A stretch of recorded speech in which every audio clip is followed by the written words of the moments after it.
man, I saw this interview pop up.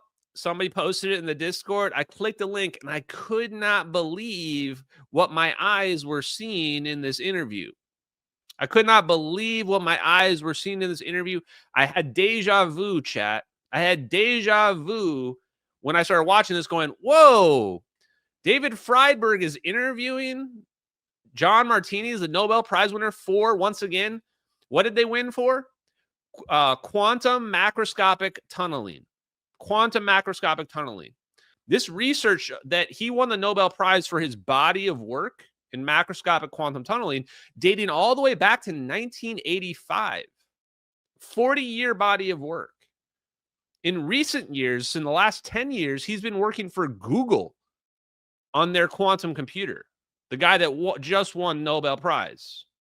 So we're going to start putting some pieces together, which is why I got so excited about this. Here we go. Coming out a bit, like rather than just think about all of this happening at a microscopic scale, is it possible for it to happen at a bigger scale? Yeah, again, we've been talking about quantum mechanics as the physics nature at this microscopic atomic scale.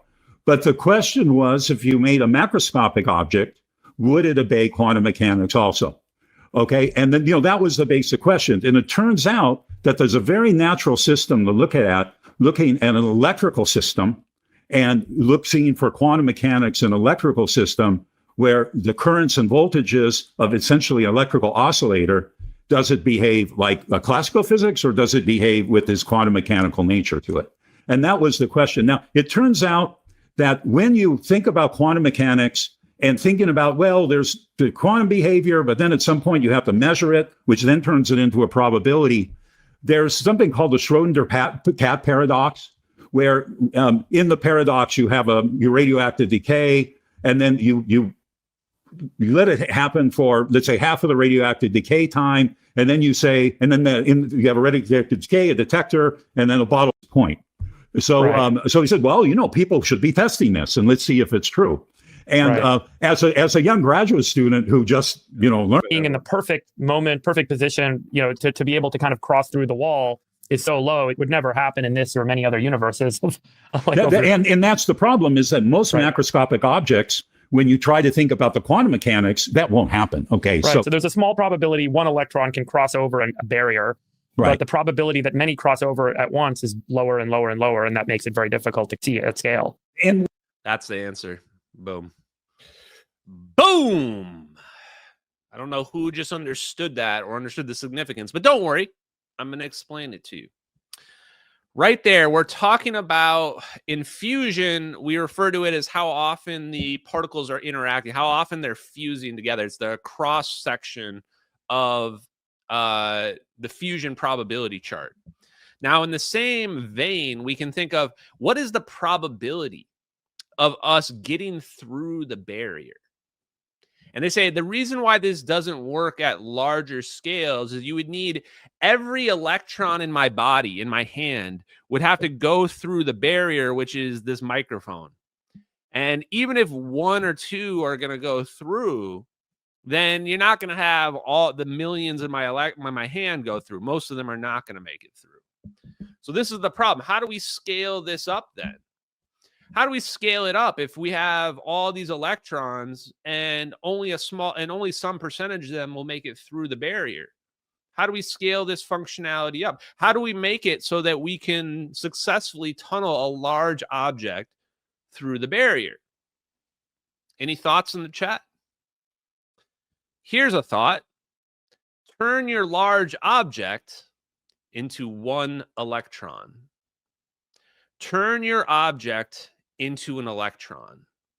How do we do that? Oh, that part's easy. We make a bubble. We make a bubble of plasma around our object, and now the universe treats our object as though it's one single electron. You make a wormhole. You make a mouth of the wormhole. In fact, you could argue maybe this is what making the mouth of the wormhole is. Everything you see with the MH370 videos, it's physically accurate. So we can gain intention about the design of the technology that we see. Why do we see the plasma orbs spin around the plane and then converge. Everything they're doing has purpose, scientific purpose. Why they converge at all? Why can't they just zap the plane and then the orbs stay there? Because the orbs are part of the process.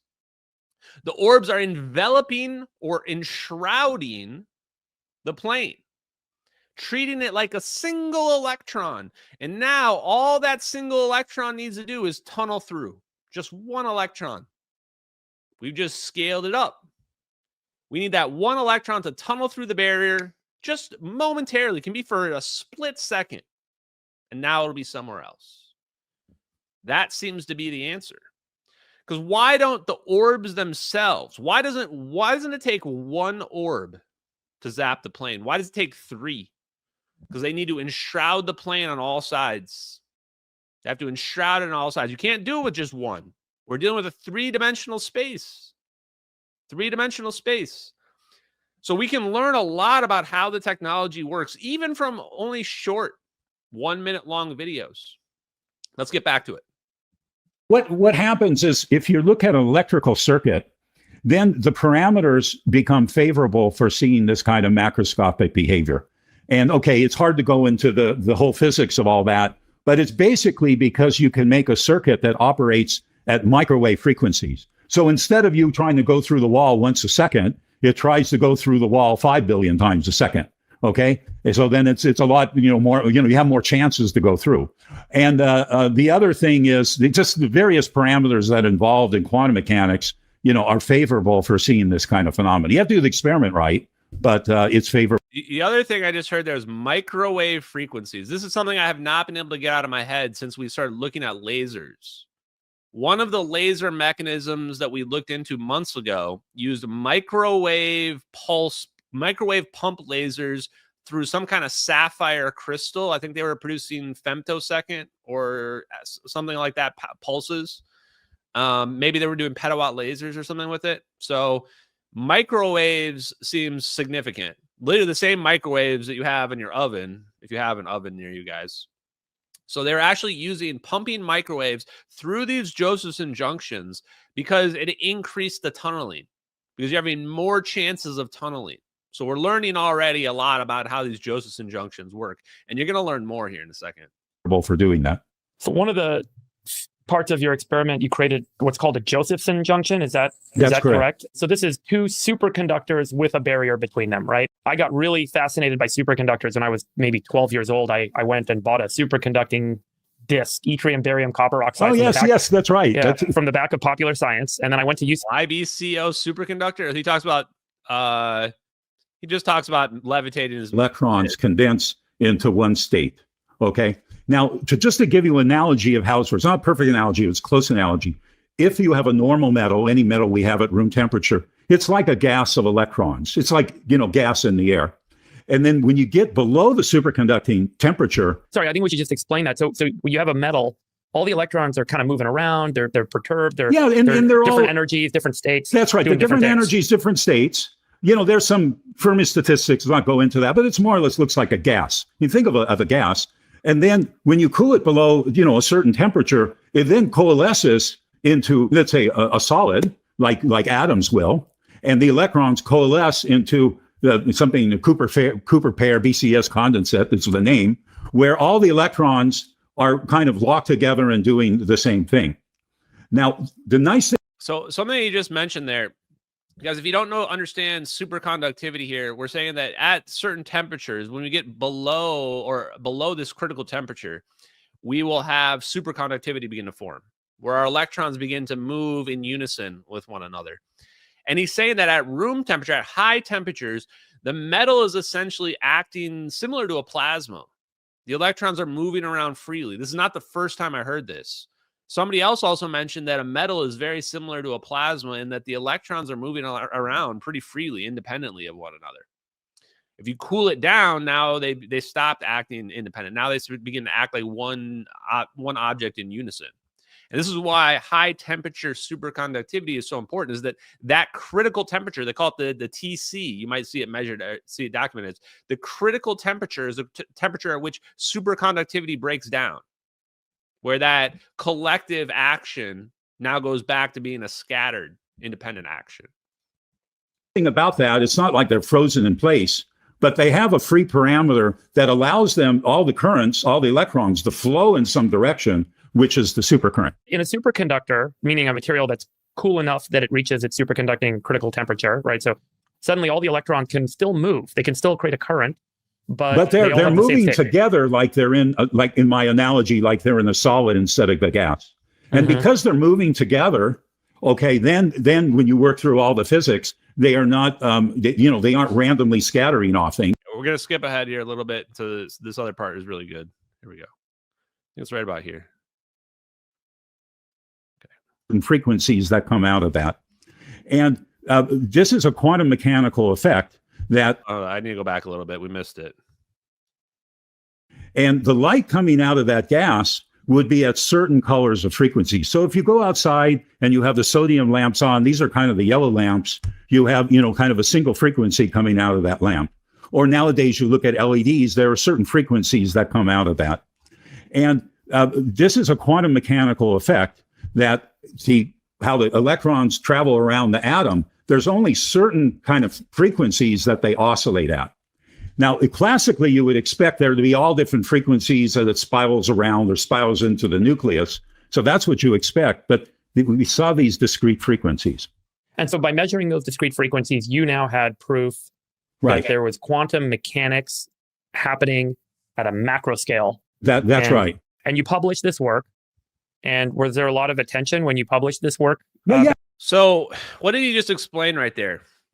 He said, we think about these electrons moving around and they're only oscillating. Our atoms are only oscillating at specific frequencies, it turns out. It's not a matter of this chaotic system where every frequency has a response. What he's talking about here is there's certain coherent frequencies. Certain coherent frequencies. Now, this is going to shoot out green light. This one's going to shoot out yellow light. He's saying this is how an LED screen works. How do LED screens work? He says this is a quantum mechanical effect when you're on your LCD screen, and the reason why you're seeing certain colors is they're abusing this quantum mechanical effect. This explains why Charles Chase tells the story about the guy who invented the LCD screen going to the Nobel Prize winner, and the Nobel Prize winner telling him, nah, it'll never work. It's not possible. And he had already developed it. He had already invented it. So this is big because now we're understanding what's really happening. If we tie this back to the photoelectric effect, we know it's all about resonance. It's all about resonance. Now you're about to find out later on in this interview, very briefly, in a few seconds here, why this is important, why these discrete frequencies matter when it comes to quantum computers. And he was talking about using quantum mechanics for computation, which is building a quantum computer. Yes. So he gave a talk that was, really kind of amazing. I'm going to be honest, as a student, I didn't quite catch everything. And Michel Devereux, my dear friend, said, yeah, maybe some of the things wasn't quite figured out at the time. But afterwards, he was absolutely mobbed by people asking him questions because it's so interesting to think about taking this basic law and actually doing computation with it. Right. And I was a graduate student, so I was kind of at the outside ring. You have the professors in close and whatever. And I was just a lowly graduate student, so I could hear a little bit. Well, what I learned from this, it was a great question, and something that would be kind of worth doing, for your life work. Because it's so deep and so interesting and maybe practical and the like. So that really... So this was him explaining, this was crazy to me, was that the guy that just won the Nobel Prize for macroscopic quantum tunneling has been in AI and quantum computers. That's what he's been doing since like the 2000s, but really the 2010s with Google. And what did he just say there is that even back with Richard Feynman, they were already floating the idea of using quantum computers, quantum mechanics to make quantum computers. Chat, this is where it got real spicy for me. Because what have I been talking about? I have been saying that this all goes back to nuclear weapons. And if you have not been following all my work, that's fine. I don't judge you. You probably should, though. Turns out when I started looking up, I just asked the question just not even that long ago. And how often have you asked this question is, when did we invent computers? When did we invent computers? Chill out, Corky. You're getting ahead of the game, Corky. A little too soon. For my audio listeners, I'm not even going to say what it says in the chat right now. It'll come for you in a minute. We're not to that point yet. We're getting there, though. When did we develop the first computer? It turns out some of the first computers ever invented were for nuclear weapons. We built computers so they could do the calculations for nuclear weapons. Why? Why do we need computers for nuclear weapons? Oh, because it's really, really important that we get the waves to interact perfectly. I mean, when I say perfectly, I mean we need equilateral triangles. We need our shapes to be perfect in a three-dimensional environment, not a hypothetical. Usually when they do the math, they simplify it and they're like, okay, we're just going to make a bunch of assumptions and make this a two-dimensional model of what was going to happen. 3 dimensions is really tough to model. So they needed computers, advanced computers. And if Richard Feynman, who was on the Manhattan Project, if he was already floating the idea of quantum computers back when he was alive, then we almost certainly developed quantum computers for the military. And I'm going to give you one guess as to what we're using those quantum computers for. You know what? No guess is necessary. You ready? I forgot I had this. Into the future of quantum computing. I think it will come. I saw a paper by some guy who was listing all of the reasons why it was impossible, and I read the paper very carefully. 2 of his reasons were clearly wrong. I'm not sure about the other 5, but my guess is that quantum computing will come along and will revolutionize certain kinds of calculations that we do. And in nuclear physics, I'm an experimental nuclear physicist, and the kinds of calculations we do for nuclear physics, you either have to make assumptions that are contrary to quantum mechanics. So, for example, in a cascade calculation, you have to collapse the wave function 100 times where it would stay uncollapsed in a real quantum mechanical situation, or else you have to emulate the quantum mechanics with great difficulty using complicated integrals that are very difficult to execute in many cases. I think quantum computers will eliminate a lot of those. There'll have to be a whole new generation of theoretical nuclear physicists learning how to use these computers to do the appropriate calculations. But I think it will revolutionize that particular field that I'm very familiar with, and it will probably have a similar effect all over the place. Holy shit, chat. There's a reason why I've got that clip saved. That is John Kramer, Professor Emeritus at University of Washington, UW. He also presumably knew people like David Kirkley, who's the CEO of Helium Fusion. That was him back in 2013. I want to say that video is from. Explained to the person interviewing him, what do you use a quantum computer for? Oh, it turns out nuclear math, doing math on nuclear weapons is one of the main reasons they use them for. There you go. There's a connection. Didn't come to me from a dream either. Came to me from hard evidence and videos on the internet. Here you go. Motivated me. Yeah. So that big idea is to use quantum mechanics and these properties of quantum mechanics to do computing. Yeah, that's right. And I would say soon after that, other people in the field got a little bit more specific and showed how you would do it. And then it was in the early 1990s, maybe 5 years later, that Peter Shor came up with his factoring algorithm to solve a real world problem with it.